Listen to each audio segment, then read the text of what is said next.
Hello, friends. Today we'll meet one of the most important characters in Homer's Iliad. She is not a goddess, a hero, or even a Trojan princess. And despite her importance, she doesn't have a single prayer in all of the Iliad. Her name is Briseis, and she is a war prize. In this episode, we will see how women fared during the Trojan War, who they were in the eyes of the Achaeans, what their role was in this brutal conflict, and finally, how they survived it. The first thing to understand about Briseis and other female captives in the Trojan War is that for ancient people, men and women were viewed quite differently, and this applied equally to both Greeks and Trojans. Men were considered to be more important than women. The Greeks called women ois, which actually means weak. Men were strong, brave, and capable of great deeds. Women were not. The only sphere where women could prove themselves was the domestic one. They were expected to weave and cook, serve their husbands and bear children. If a woman didn't measure up to these expectations, she was seen as bad, like Helen, who left her husband for Paris.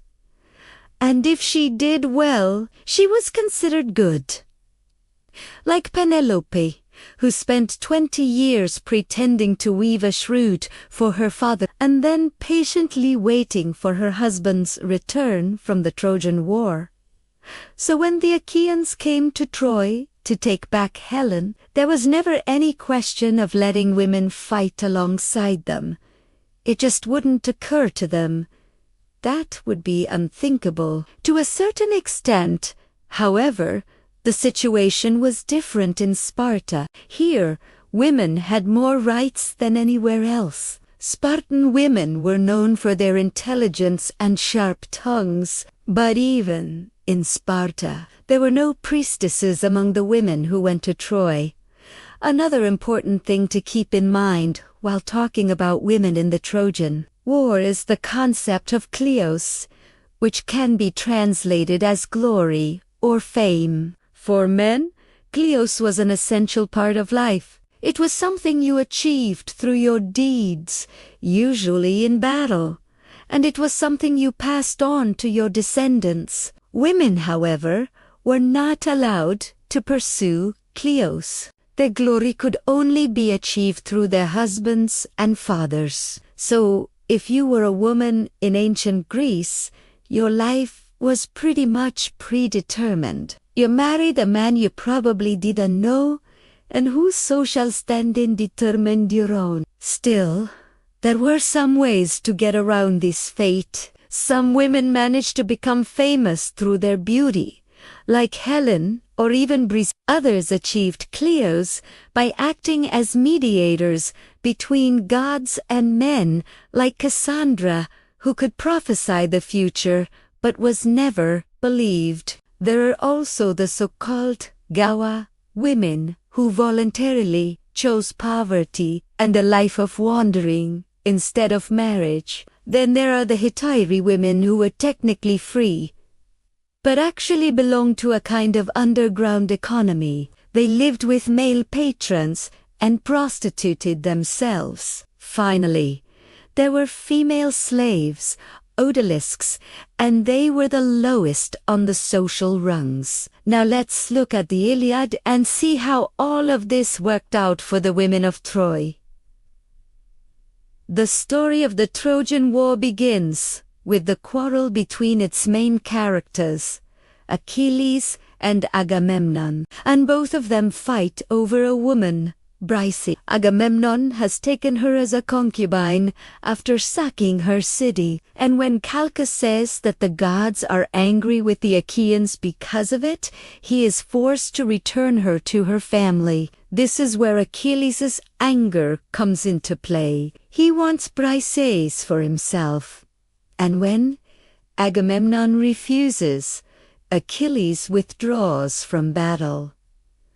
Homer tells us very little about Briseis. We don't know what she looks like, what kind of personality she has, and we don't hear her say a word. She is a silent character. In fact, the only way we learn anything about her is through the reactions of other characters. She seems to be young and pretty, since Achilles compares her to a little girl playing by the shore and says that she is the most beautiful of all his prizes. At the same time, she is presented as submissive, since Achilles says that he will give her to his closest companion, Patroclus, as a slave. And we also learn that she misses her homeland, since she weeps for her parents. So the first thing to notice here is that Briseis, like all other women in the poem, is an object.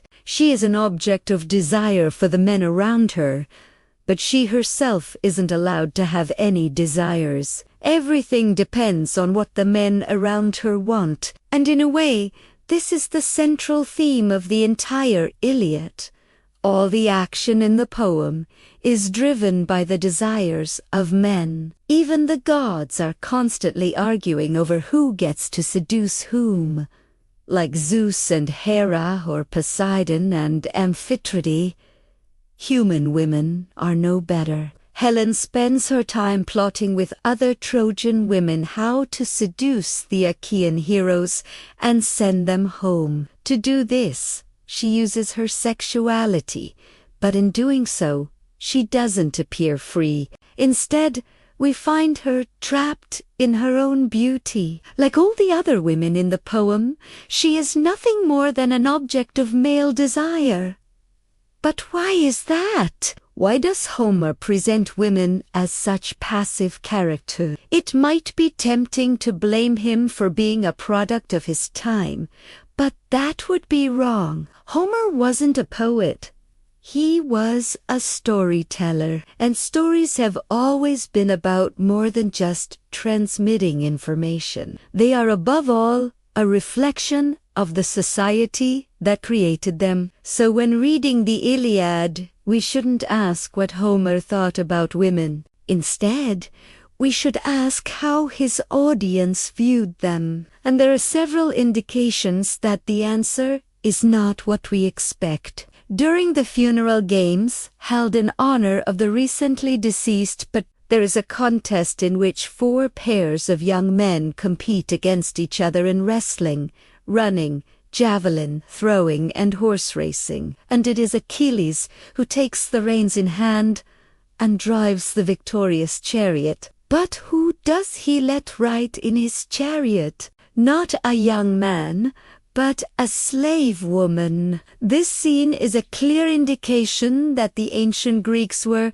antas, opposed to women participating in public as we think. The problem was that they weren't allowed to do so as free citizens. Another interesting detail is that nowhere in the Iliad do we find the Achaeans raping Trojan women. Yes, the Achaeans are violent and cruel, but they aren't portrayed as rapists. In fact, there is a scene that clearly shows that the Achaeans have no intention of harming women and children. When Achilles returns to the battlefield after his friend Patroclus has been killed, he sees the Trojans burning the ships and thinks that the Achaeans are doomed. What does he do next? He immediately orders his men to spare the women and children. "Don't kill the women! Don't kill the children!" he shouts. The women have no interest in fighting, and the children are too weak. Finally, let's look at the fate of the women of Troy after the city fell. Most of them ended up as slaves. Some of them, like Cassandra, were taken to Mycenae, and some others, like Andromache, were taken to Europe. But not all women were so lucky. As soon as the Greeks took Troy, they started killing everyone in sight. Men were killed for trying to defend themselves. Women and children were thrown into bonfires. One of the worst cases is that of Polyxena, who was ordered by the Greek hero Odysseus to sacrifice her to the ghost of Ajax. She refused and was killed. And this wasn't an isolated case. In fact, Homer tells us that after the fall of Troy, the Achaeans killed 30 Trojan youths and maidens at the tomb of their comrade, presumably to appease his spirit. So what is the overall message here? Was the fate of the Trojan women a consequence of the war? Or was it inevitable, regardless of whether the war had happened? To answer that question, let's imagine two scenarios. In the first one, we assume that the war ended in a Trojan victory. Would the women of Troy have fared any better? The answer is almost certainly no. You only need to look at the behavior of the Trojans towards the prisoners they captured to realize this. After killing one of the Achaean heralds, the Trojans locked up two others, Automedon and Alsonas, inside a tower and said they would be put to death the next day. What do you think they told the poor guys? Who was guarding them? You guessed right. It was none other than Cassandra, who was now a Trojan prisoner. On the second day, the Trojans indeed came to finish off the two heralds, but they didn't kill them. Instead, they threw them into a dungeon. You won't be killed, they said, but you will live the rest of your life as slaves. So, if Troy had won, there is little doubt that its heroes would have done the exact same thing to the women of Mycenae. This brings us to our final conclusion. The fate of the Trojan women wasn't a consequence of the war, but a reflection of the values of ancient Greek society. Violence against women was not something exceptional. It was normal, and the only thing that stopped men from committing atrocities was fear of divine retribution. Thank you for watching. Subscribe for more videos about ancient Greece. See you soon.